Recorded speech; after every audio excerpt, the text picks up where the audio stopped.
जय हिंद. सेतू उपक्रमाचा आपण 24वा दिवस बघत आहोत. या दिवसामध्ये आज आपण बघणार आहोत बँकेची विविध प्रकारची खाती.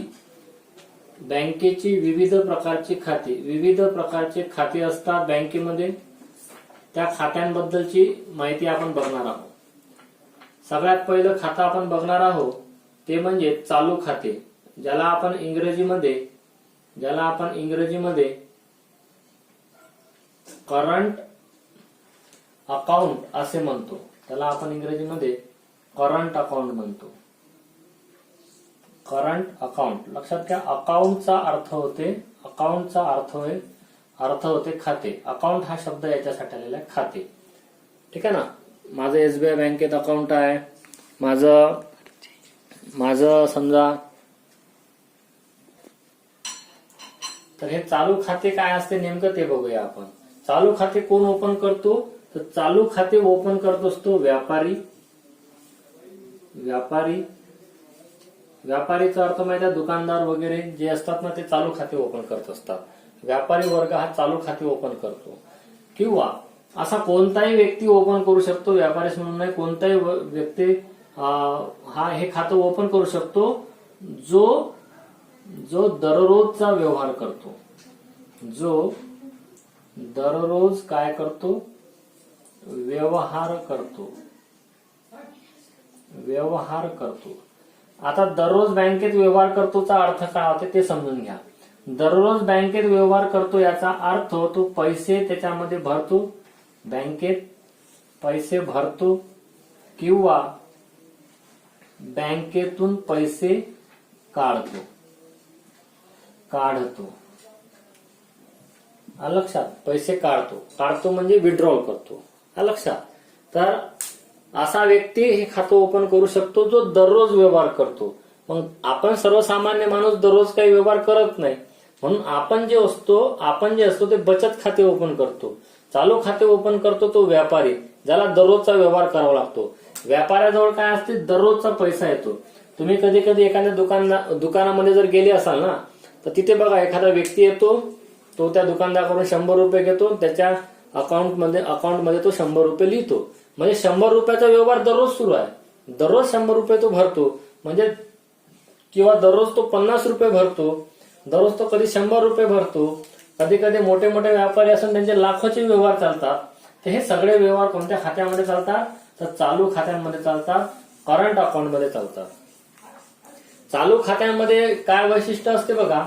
या चालू खात्याचं वैशिष्ट्य आहे, सगळ्यात पहिलं वैशिष्ट्य या चालू खात्याचं असं आहे की या चालू खात्यामध्ये आपण दिवसात म्हणजे एका दिवसामध्ये कितीही वेळ पैसा भरू शकतो किंवा काढू शकतो.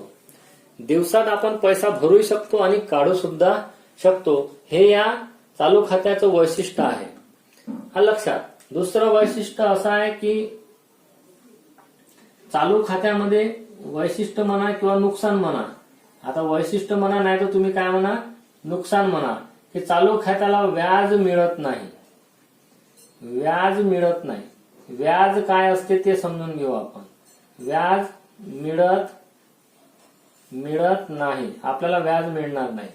आता व्याज हे काय संकल्पना आहे बघा. व्याजला इंग्रजीमध्ये आपण इंटरेस्ट म्हणतो, बरोबर आहे. तर इंटरेस्ट मिळत नाही म्हणजे व्याज मिळत नाही. तर व्याज काय असते बघा. आपण समजा बँकेमध्ये 2000 रुपये आपले बँकेत जमा आहे. एका महिन्यापासून 2000 रुपये आपले बँकेत जमा आहे.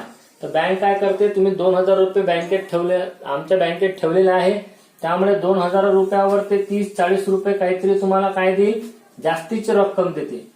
बँकेत आपल्या खात्यामध्ये जमा होते आणि हे जमा झालेली जास्तीची जी रक्कम आहे त्यालाच आपण काय म्हणतो, व्याज म्हणतो. जे जास्तीची रक्कम मिळणार आहे. किंवा आपण कर्ज काढलं असेल तर आपल्याला एवढं कर्ज द्यावं लागेल.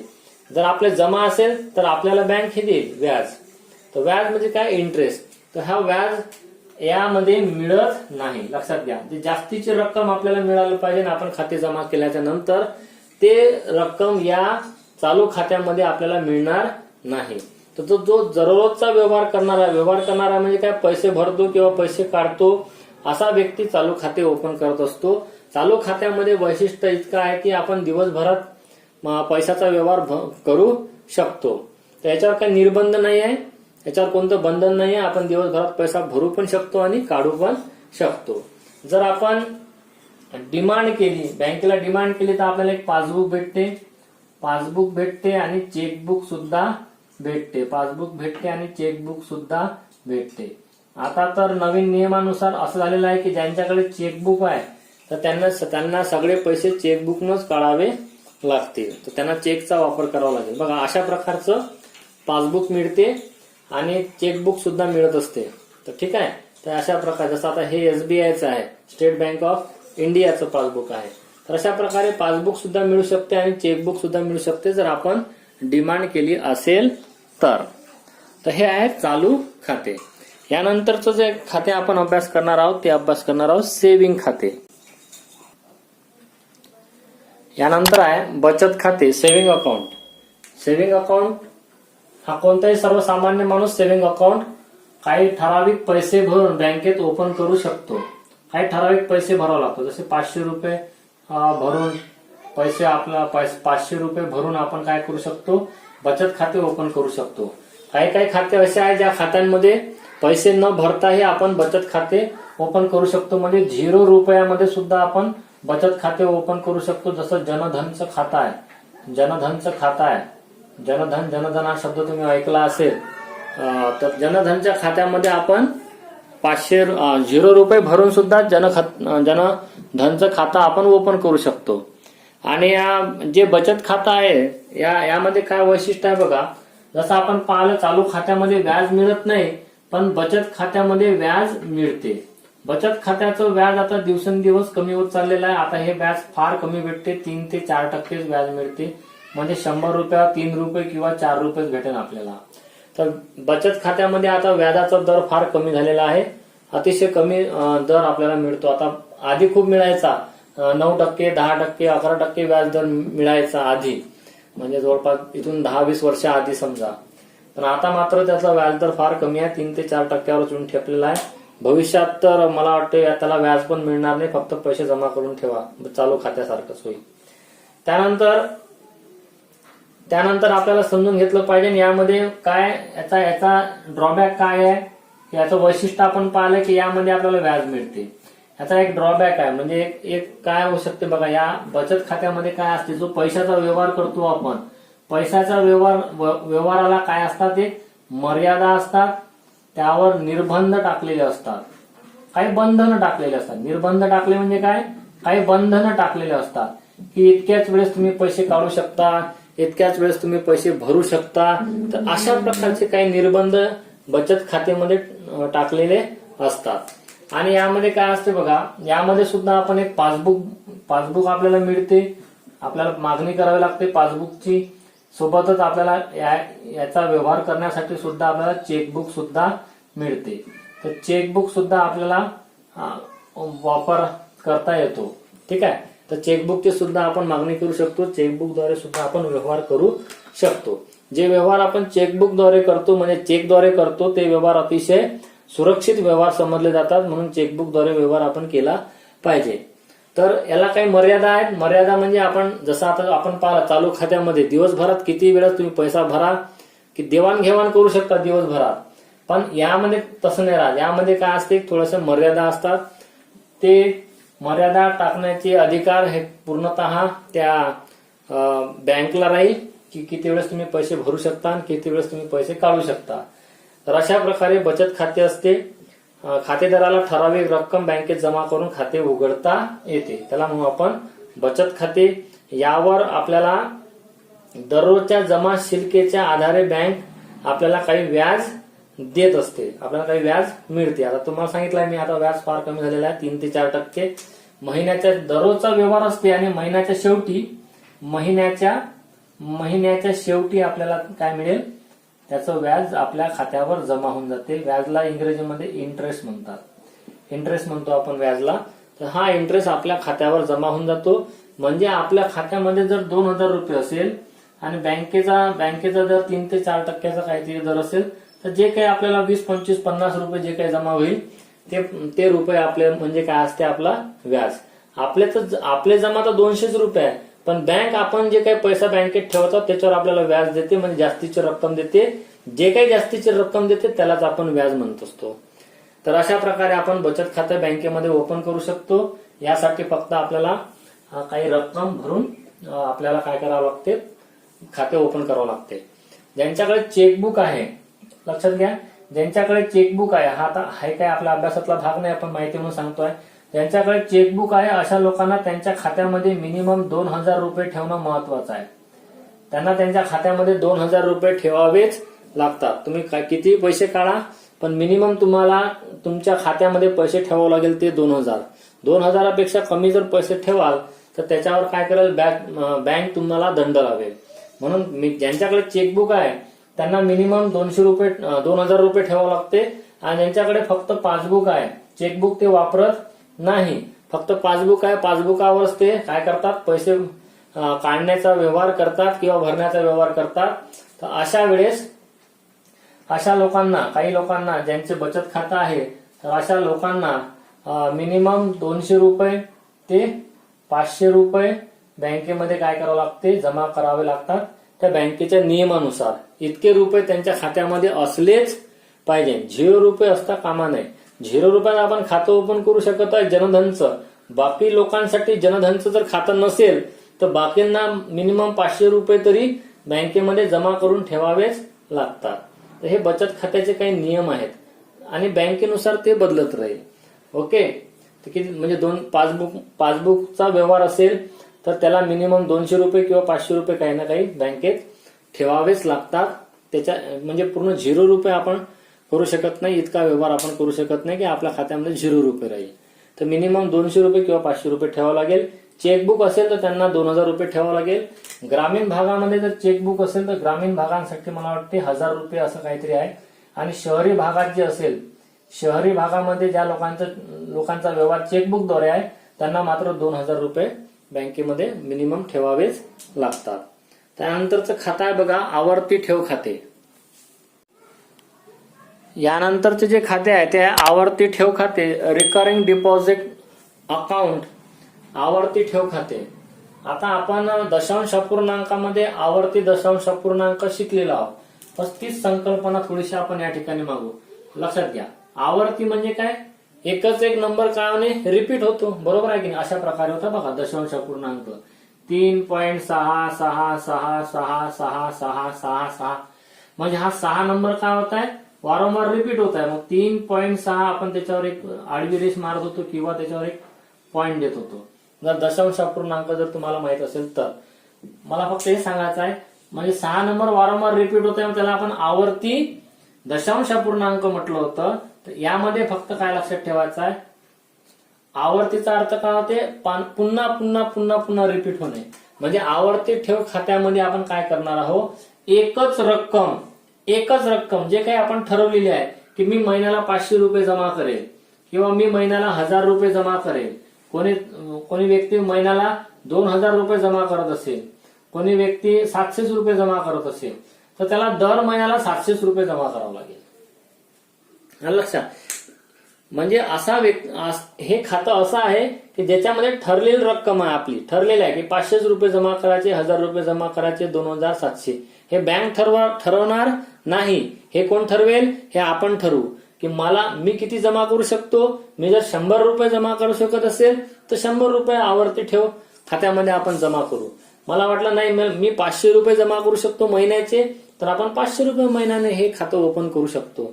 कोणाला वाटलं नाही मला 2000 रुपये महिन्याने हे खातं ओपन करायचं आहे, तर आपण याला 2000 रुपयांना आवर्ती ठेव खाते ओपन करू शकतो. रिकरिंग डिपॉझिट असतात, याला शॉर्टकट मध्ये आरडी असं म्हणतात. यालाच आपण आरडी म्हणतो. असं आरडी ओपन केली आहे बा, मी आरडी ओपन केलेला आहे. तर आरडी ओपन केली म्हणजे काय, रिकरिंग डिपॉझिट अकाउंट आपण ओपन केलेला आहे, आवर्ती ठेव अकाउंट आपण ओपन केलेलं आहे.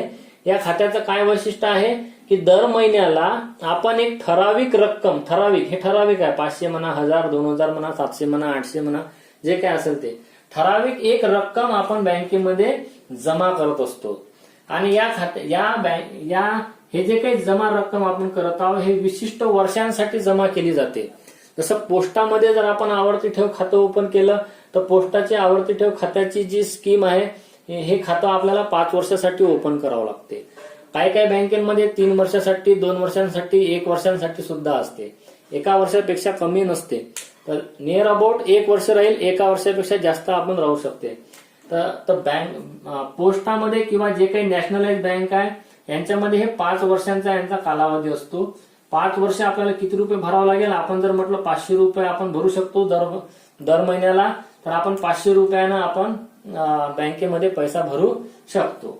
फक्त इतकंच आहे की या बँकेने जे काही नियम ठरवले असेल की 5 वर्ष तुम्हाला पैसे भरावं लागेल, बँक आपल्याला सांगेल की 5 वर्षात तुम्हाला 2 वर्ष पैसे उचलता येणार नाही, म्हणजेच पैसे काढता येणार नाही, विड्रॉल करता येणार नाही. तर जर बँकेने सांगितलं आपल्याला की 2 वर्षापर्यंत तुम्हाला पैसे विड्रॉल करता येणार नाही, असं जर बँकेनं म्हटलं असेल, मी जास्तीची इन्फॉर्मेशन देतोय तुम्हाला बघा. जर बँकेनं म्हटलं असेल की 2 वर्षापर्यंत तुम्हाला पैसा काढता येणार नाहीत, आपलं ठरलेलं आहे किती वर्षाचा बॉन्ड ठरलेला आपलं ठरलेलं आहे की आपण 5 वर्ष पैसे भरणार आहोत. किती रुपये? 500 रुपये. जो आपण 5 वर्षापर्यंत बँकेत जर पैसे भरले तर याचे जेवढे काही रुपये आपले जमा होईल त्या जमा रुपयावर आपल्याला बँक काय देईल? व्याज देईल.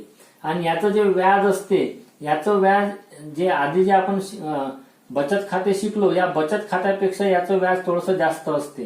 याचं व्याज आज घडीला जवळपास काही बँकेचे 6% आहे, काही बँकेचे 5% आहे. काही बँक जे प्रायव्हेट बँक असतात ते थोडेसे जास्त देतात, 8.5% पर्यंत व्याज देतात, 9% पर्यंत व्याज देतात. काही वर्षांपर्यंत हे व्याज 10% पर्यंत होतं. 100 रुपयावर 10 रुपये मिळेल आपल्याला. तर हे बचत खात्यापेक्षा याचं व्याज थोडंसं जास्त असते आणि हे आपण ठराविक वर्षांसाठी ओपन करू शकतो. तुम्हाला वाटलं 5ने मला हे खातं ओपन करायचं 10 वर्षासाठी, तर आपण 10 वर्षासाठी ओपन करू शकतो. पण याचे मिनिमम आहे 1 वर्षापासून सुरू होईल. 1 वर्षापासून पुढे आपल्याला जितकं वाटेल तितक्या वर्षापर्यंत आपण पैसा भरू शकतो. एक ठराविक रक्कम भरू शकतो. एकदा आपला करार झाला 500 रुपयाचा, आता ही गोष्ट समजून घ्या बरोबर. एकदा का आपला करार झाला की 500 रुपये भरायचे आहे, तर तुम्ही ना याच्यात वाढ करू शकाल, तुम्ही ना याच्यामध्ये कमी करू शकाल. आपलं खातं राहील फक्त 500 रुपये महिन्याचंच. लक्षात, कारण बँकेमध्ये आपला करार झालेला आहे 500 रुपयाचा, तर आपण बँकेमध्ये फक्त किती रुपये भरत राहू? दरवर्षी 500 रुपयेच भरत राहू. आपण 1000 रुपयाचा जर आपला बँकेमध्ये आवर्ती ठेव खाते आपण 1000 रुपयानं जर ओपन केलं असेल, तर दर महिन्याला आपल्याला 1000 रुपये द्यावं लागेल. आणि लक्षात ठेवा, यावर सुद्धा आपल्याला काय मिळणार आहे? व्याज मिळणार आहे. आणि हे व्याज बचत खात्यापेक्षाही जास्त राहणार आहे. मी तुम्हाला सांगितलं होतं बचत खात्यामध्ये आजकाल 3% ते 4% पर्यंत व्याज मिळते आणि या खात्यामध्ये थोडंसं जास्त मिळेल, 6%, 6.5%, 7, 8, 9 पर्यंत जाऊ शकते. काही प्रायव्हेट बँक असेल तर जास्त देईल आपल्याला. तर अशा प्रकारे हे आवर्ती ठेव खाते असते. हे खाते कधी कधी आपण संयुक्त सुद्धा ओपन करतो, म्हणजे दोघां मिळून ओपन करतो. काही जे हे असतात बचत गट, तर बचत गट सुद्धा अशा प्रकारचे खातं ओपन करतात. काही हाऊसिंग सोसायटी असेल तर हाऊसिंग सोसायटी सुद्धा अशा प्रकारचे खाते ओपन करतात. काही व्यवहारातील भागीदारी करणारे लोक असेल, पती पत्नीचं खातं असू शकेल, तर हे आवर्ती ठेव खाते कोणताही व्यक्ती किंवा एखादी सेवाभावी संस्था वगैरे असेल तर हे अशा प्रकारचे खाते ओपन करतात. दर महिन्याला एक ठराविक रक्कम बँकेमध्ये जमा करतात. त्यामुळे काय होते? आपली सक्तीची बचत होते, जबरदस्तीची बचत म्हणून आपण स्वतःच केलेली. बरं, काय बँक आपल्याकडून जबरदस्तीने वसूल करत नाही. आपण ठरवलेलं आहे 500 रुपये जमा करायचे, तर आपण ते पैसे जमा करू शकतो. ठराविक रक्कम आपण जमा करू शकतो. तर याचा मिनिमम कालावधी किती राहील? कमीत कमी कालावधी 1 वर्षाचा राहील. जास्तीत जास्त आपण कितीही वर्ष पैसे असे जमा करू ठेवू शकतो. यानंतरचं जे आहे खातं आहे, शेवटचं खातं बघूया आपण, मुदत ठेव खातं, ज्याला आपण फिक्स डिपॉझिट असं सुद्धा म्हणतो. बघा, तर फिक्स डिपॉझिट बद्दल माहिती घेऊया आपण. मुदत ठेव, फिक्स डिपॉझिट काय असतं? बघा, नावावरून समजते. फिक्स करून टाकले आपण, फिक्स डिपॉझिट करून टाकले, ज्याला आपण शॉर्टकट मध्ये एफडी म्हणतो. आपल्या घरी आपल्या वडिलांची किंवा आईची अशी एफडी असू शकते. म्हणजे आता काय असते बघा, मुदत ठेव म्हणजे काय असते आपण बघूया. फिक्स डिपॉझिट म्हणजे काय असते ते समजून घेऊया. फिक्स डिपॉझिट मध्ये काय असतो? जो ठेवीदार असतो, आता हा शब्द समजून घ्या, ठेवीदार. ठेवीदार कोण असतो? जो ठेवी करतो म्हणजे जमा करतो रक्कम, ठेवीदार. जसं मी असेल तर मी जर बँकेमध्ये काही 20,000 50,000 रुपये बँकेत जमा करून ठेवले असेल तर मी ठेवीदार झालो. तर तो ठेवीदार मी आहे. म्हणजे एक प्रकारे त्या बँकेचा जो कोणी खातेदार असेल तो खातेदारच काय आहे? ठेवीदार आहे. तर ज्यानं खातं ओपन केलेलं आहे तो जमा करत आहे म्हणजे तो कोण आहे? ठेवीदार आहे. ठेवीदार काय करतो? ठेवीदार हा ठराविक मुदतीसाठी, ठराविक मुदत म्हणजे आता ठराविक मुदत म्हणजे बघा काय असते तर ठराविक मुदत. हे ठराविक मुदत 1 दिवसापासून तर 31 दिवस किंवा 30 दिवसाची असू शकते. त्यानंतर तो 31 दिवसापासून पुढे 6 महिन्यापर्यंत 180 दिवसापर्यंत जमा करून ठेवू शकतो. आलं लक्षात? त्यानंतर जर त्याला वाटलं की नाही मी याच्यापेक्षा जास्त म्हणजे 181 दिवसापासून तर तो पुढे आणखी काही दिवसांपर्यंत बँकेत पैसे जमा करू शकतो. म्हणजे त्यानंतर तो 1 वर्षापासून तर पुढे आणखी काही ठराविक वर्षांपर्यंत तो पैसे जमा करून ठेवू शकतो बँकेत. याला म्हणतात ठराविक मुदत.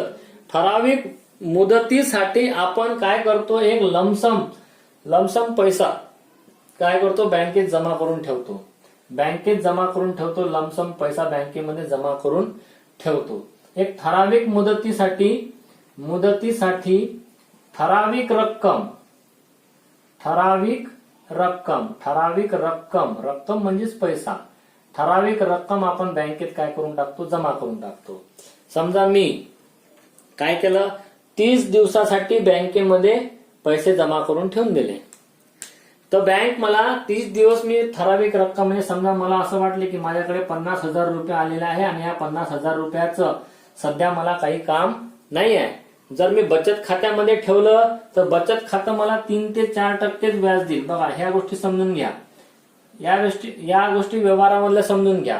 काय म्हणत आहे? मी जर बचत खात्यामध्ये जर माझे 50,000 रुपये ठेवले, बचत खात्यामध्ये जर मी माझे 50,000 रुपये ठेवले तर मला 3 ते 4% व्याज मिळेल. पण जर मी मुदत ठेव म्हणजे मी त्याला फिक्स करून टाकले, हे 50,000 रुपये धरले आणि मी जर म्हटलं 1 महिन्यासाठी मी तुमच्या बँकेमध्ये मुदत ठेव करत आहे, फिक्स डिपॉझिट करत आहो, मला 50 रुपये तुमच्या बँकेमध्ये 1 महिन्यासाठी ठेवायचे आहे. तर याच जे महिन्याभरानंतर तुम्हाला बँक 3 ते 4% व्याज देणार होतं, तुमच्या बचत खात्यात तुमचे 50,000 रुपये आहे. पण हे 50 रुपये तुम्ही त्या बचत खात्यातून काढल्याने फिक्स डिपॉझिट मध्ये जर ठेवले तर 50,000 रुपयावर एका महिन्यामध्ये जवळपास 6 ते 7% तुम्हाला व्याज मिळेल. काही बँका ज्या प्रायव्हेट बँका आहेत याच्यापेक्षा जास्त देतील. लक्षात? म्हणजे 3 ते 4 पेक्षा जास्त पैसा आपल्याला मिळू शकतो. तर हे 50,000 रुपये आपण फिक्स डिपॉझिट करून ठेवले असेल तर ही गोष्ट समजून घ्या.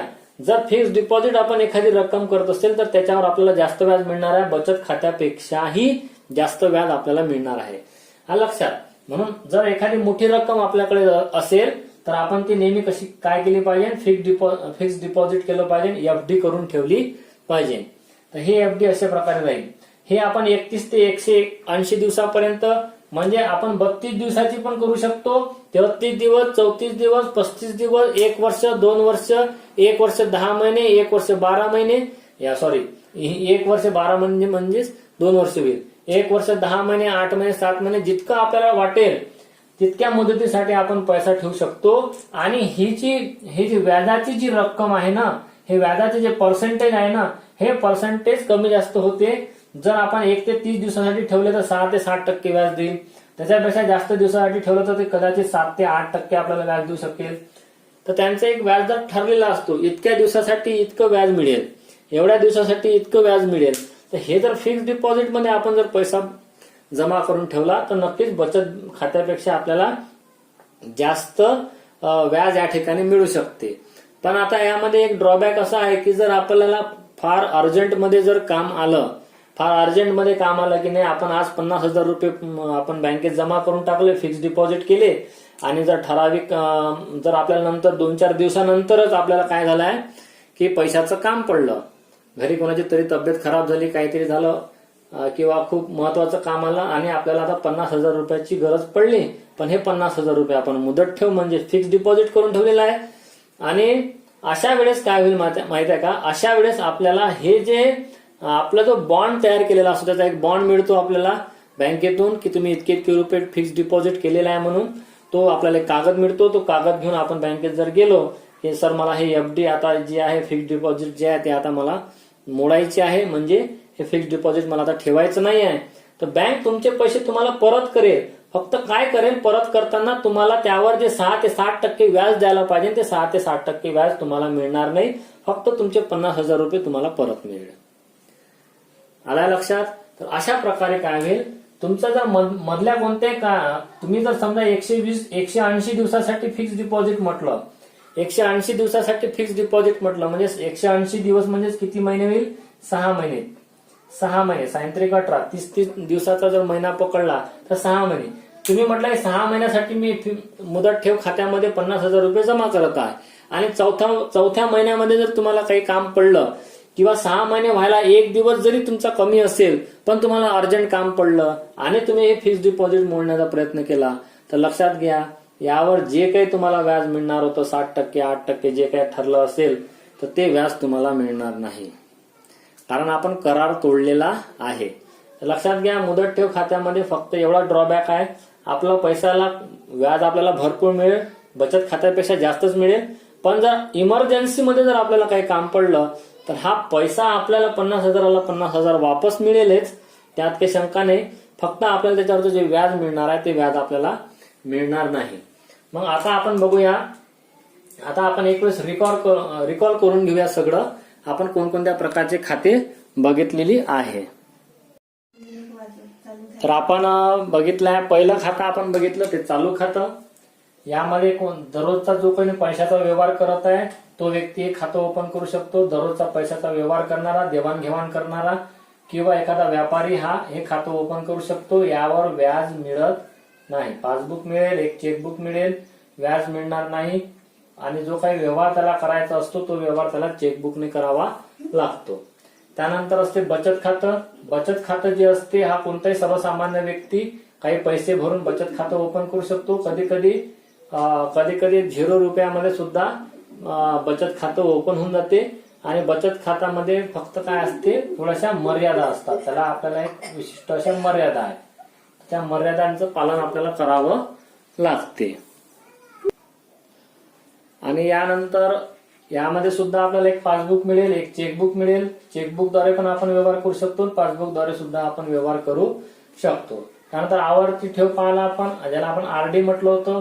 आवर्ती ठेव म्हणजे एक ठराविक रक्कम, जसं 500 रुपये रक्कम आपण काही वर्षांसाठी बँकेमध्ये सातत्याने आपण पैसे भरणार आहोत आणि या 500 रुपयांवर आपल्याला काय मिळणार आहे, व्याज मिळणार आहे. इथे सुद्धा आपल्याला व्याज मिळणार आहे आणि इथे सुद्धा आपल्याला व्याज मिळणार आहे. फक्त फरक एवढा राहील की यामध्ये जे व्याज मिळेल आपल्याला हे व्याज याच्यापेक्षा थोडंसं जास्त राहील. बचत खात्यापेक्षा थोडंसं जास्त व्याज आपल्याला आवर्ती ठेव खात्यामध्ये मिळेल.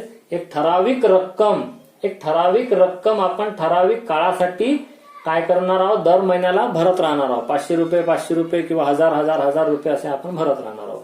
आणि मुदत ठेव मध्ये काय करणार आहोत आपण, एक ठराविक मोठी रक्कम, हे 10, 20, 30, 40, 50 काय हजार असेल, लाख असेल, 2 लाख, 3 लाख जे काय असेल, एक मोठी रक्कम आपण काय करणार आहोत, मोठी रक्कम काही दिवसांसाठी, काही दिवस किंवा काही वर्षांसाठी आपण काय करणार आहोत, बँकेमध्ये जमा करून ठेवणार आहोत. आणि यावर सुद्धा आपल्याला व्याज मिळते, जे की बचत खात्यापेक्षा जास्त व्याज आपल्याला मिळते. ठीक आहे ना. याचं सुद्धा आपल्याला एक पासबुक मिळेल. त्या पासबुक मध्ये आपण त्याची काय करू शकतो, नोंद करू शकतो की या आवर्ती ठेव खात्यामध्ये आपल्याला पासबुक मिळेल. मुदत ठेव खात्यामध्ये आपल्याला एक बॉन्ड मिळेल, ज्याच्यावर आपलं ठराविक 50,000 रुपये एवढ्या दिवसांसाठी आपण बँकेत ठेवत आहोत. त्याचा व्याजदर वगैरे सगळं त्यामध्ये लिहून राहील. ते आपलं मुदत ठेव खातं राहील, फिक्स डिपॉझिट राहील. एक मोठी रक्कम आपण काही दिवसांसाठी पण किंवा काही वर्षांसाठी भरू शकतो. फक्त त्याचा ड्रॉबॅक काय आहे की तुम्ही जर मधात कधी पैसा काढला तर त्याच्यावर तुम्हाला व्याज मिळणार नाही. आणि अशाच प्रकारे आवर्ती ठेव मध्ये सुद्धा असते. यामध्ये आपण ठराविक रक्कम 500 रुपये ठरलेला आपल्या एका वर्षासाठी, पण तुम्ही मधात जर पैसा काढत असाल तर यामध्ये सुद्धा तुम्हाला तुमचा जेवढा काही पैसा जमा झालेला आहे तो तुम्हाला मिळून जाईल. पण येथे पण त्याच्यावरचं व्याज मधात मिळणार नाही. जो ठराव जो झालेला असेल वर्षभरानंतर तुम्ही पैसा काढा, तुम्हाला त्याच्यावर व्याज मिळेल. मुदत संपल्यानंतर तुम्ही पैसा काढा, तुम्हाला त्याच्यावर चांगलं व्याज मिळेल. तर या दोन्ही आवर्ती ठेव आणि मुदत ठेववर व्याज चांगलं मिळते. भरपूर व्याज आपल्याला मिळेल. 6 ते 7% किंवा त्यापेक्षाही जास्त व्याज आपल्याला मिळेल. बचत खात्यामध्ये जे व्याज मिळते ते अतिशय कमी मिळत आहे आजकाल. ते 3 ते 4% मिळत आहे. तर अशा प्रकारे आपण चारही खात्यांविषयी आपण माहिती बघितलेली आहे. विविध खात्यांची माहिती आपण बघितलेली आहे. पुढच्या व्हिडिओमध्ये आपण बघणार आहोत क्रेडिट कार्ड आणि डेबिट कार्ड बद्दल. त्यांच्यामध्ये काय फरक असतो, जे एटीएम कार्ड वगैरे आपण यूज करतो त्यामध्ये काय फरक असतो ते पण आपण बघणार आहोत आणि सरळ व्याजाबद्दल सुद्धा माहिती घेणार आहोत. तेव्हा व्हिडिओ याच ठिकाणी स्टॉप करतो आहे. जय हिंद.